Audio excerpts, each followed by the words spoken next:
Hi hello friends, ಹೇಗಿದ್ದೀರಾ ಎಲ್ಲರೂ? Welcome to Tushu with mom. ಇನ್ನೇನು ಮಳೆಗಾಲ ಶುರು ಆಯಿತು. ಈಗ ಮಳೆ ಬೀಳ್ತಾ ಇರುತ್ತೆ. ಈ ಮಳೆಗೆ ಏನಾದರೂ ಸ್ನ್ಯಾಕ್ಸ್ ತಿನ್ನಬೇಕು ಅಂತ ಅನಿಸ್ತಾ ಇರುತ್ತೆ.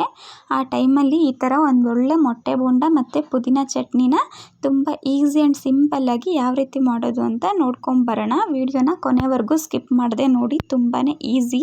ಈಗ ಯಾವ ರೀತಿ ಮಾಡೋದು ಅಂತ ನೋಡ್ಕೊಂಬರೋಣ. ನೋಡಿ, ಮೊದಲನೇದಾಗಿ ಪುದೀನ ಚಟ್ನಿನ ರೆಡಿ ಮಾಡ್ಕೊಳ್ಳೋದಕ್ಕೆ ನಾನಿಲ್ಲಿ ಒಂದು ಹಿಡಿ ಆಗೋಷ್ಟು ಪುದೀನ ಸೊಪ್ಪು, ಸ್ವಲ್ಪ ಕೊತ್ತಂಬರಿ ಸೊಪ್ಪು ತಗೊಂಡಿದ್ದೀನಿ.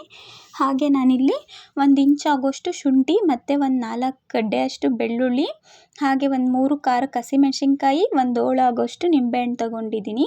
ಹಾಗೆ ಇಲ್ಲಿ ಒಂದು 4ರಿಂದ 5 ಸ್ಪೂನ್ ಆಗೋಷ್ಟು ಮೊಸರು ತಗೊಂಡಿದ್ದೀನಿ, ರುಚಿಗೆ ತಕ್ಕಷ್ಟು ಉಪ್ಪು.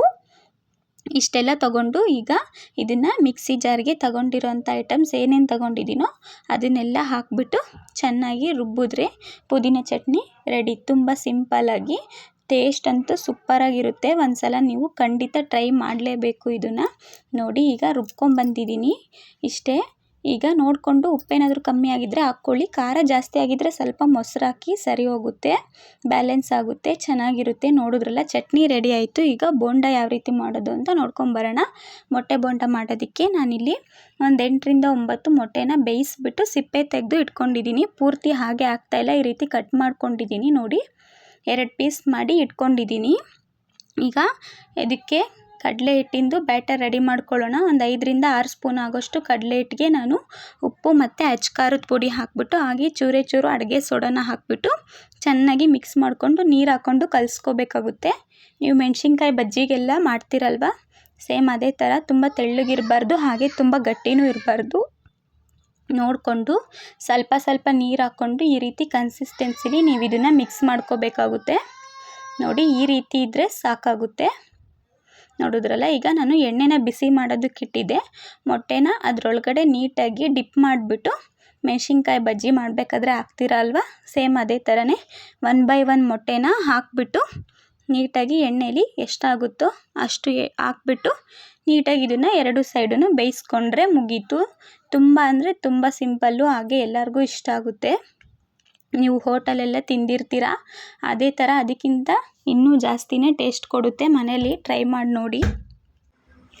ನೋಡಿ, ಈಗ ಇದನ್ನು ನಾವು ಸ್ವಲ್ಪ ಬೇಯಿಸ್ಕೋಬೇಕಾಗುತ್ತೆ ನೀಟಾಗಿ.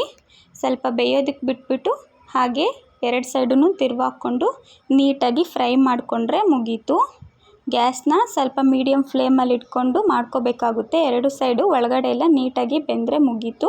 ಏನಿಲ್ಲ ಅಂದರೂ ಒಂದು 6 to 7 ಮಿನಿಟ್ಸ್ ಆದರೂ ನೀವು ಇದನ್ನು ನೀಟಾಗಿ 2 ಸೈಡು ಬೇಯಿಸ್ಕೋಬೇಕಾಗುತ್ತೆ. ಕ್ರಿಸ್ಪಿಯಾಗಿ ಬರೋವರೆಗೂ ನೀವು ಬೇಯಿಸ್ಕೊಂಡ್ರೆ ಆಯಿತು.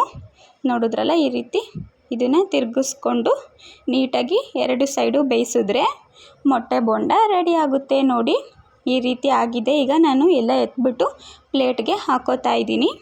ಎಷ್ಟು ಸಿಂಪಲ್ಲಾಗಿತ್ತು ಅಲ್ವಾ ಫ್ರೆಂಡ್ಸ್? ನೋಡಿ, ನೀವು ಇದನ್ನು ಖಂಡಿತ ಟ್ರೈ ಮಾಡಿ.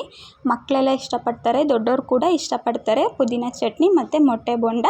ಈ ಪುದೀನ ಚಟ್ನಿ ಕಬಾಬ್ ಜೊತೆ ಎಲ್ಲದ್ರ ಜೊತೆನೂ ಒಳ್ಳೆ ಕಾಂಬಿನೇಷನ್ ಅಂತಲೇ ಹೇಳ್ಬೋದು. ಇದೇ ರೀತಿ ಹೀರೆಕಾಯಲ್ಲಿ ಎಲ್ಲ ಮೆಣಸಿನ್ಕಾಯಲ್ಲೂ ಮಾಡ್ಕೋಬೋದು ನೀವು. ನೋಡಿದ್ರಲ್ಲ, ಇವತ್ತಿನ ಈ ರೆಸಿಪಿ ನಿಮ್ಗೆ ಇಷ್ಟ ಆದರೆ ಲೈಕ್ ಮಾಡಿ, ಕಮೆಂಟ್ ಮಾಡಿ, ನಿಮ್ಮ ಫ್ರೆಂಡ್ಸ್ ಆ್ಯಂಡ್ ಫ್ಯಾಮಿಲಿ ಜೊತೆನೂ ಶೇರ್ ಮಾಡ್ಕೊಳ್ಳಿ. ಹಾಗೆ ಯಾರ್ಯಾರೆಲ್ಲ ಚಾನಲನ್ನು ಸಬ್ಸ್ಕ್ರೈಬ್ ಮಾಡ್ಕೊಂಡಿಲ್ಲ, ದಯವಿಟ್ಟು ಸಬ್ಸ್ಕ್ರೈಬ್ ಮಾಡ್ಕೊಳ್ಳಿ. Thank you for watching.